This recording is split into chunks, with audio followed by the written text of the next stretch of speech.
Жедел ақпарат, саламатсыздар ма құрметті көрермендер. Ең соңғы жаңалықтар алушылардың қатарынан білгіңіз келсе, лайк және подписация таңбаларын басып, біздің арнамызға жазылуды ұмытпаңыз.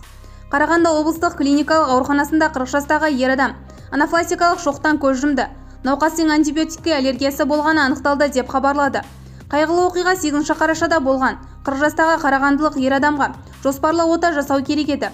Операция алдында медбике оған тамыр арқылы цифракцион дәрісін енгізген. Артынша науқас қайтыс болды. Облыстық клиникалық аурухана анафилактикалық шоқтан жоспарлы ем алу кезінде науқас көз жұмғанын растады. Реанимация дәрігерлерінің барлық күш-жігеріне қарамастан науқас қайтыс болды. Облыстық клиникалық аурухананың денсаулық сақтау саласындағы талаптарына сәйкес дерлік препаратты қолданудың теріс салдары туралы ұлттық дәрілік заттар мен медициналық бұйымдарды сараптау орталығына хабарлама. Медициналық және фармацевтикалық бақылау департаментіне жоспарлы емдеуге жеткізу кезінде өлім туралы шұғыл хабарлама жіберілді деп толықтырды.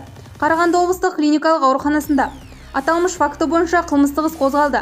Қазіргі уақытта Қарағанды облысы бойынша медициналық және фармацевтикалық қызмет сапасын бақылау комитеті жоспардан тыс тексеру жүргізуде. Бізді бақылауды жалғастырыңыз.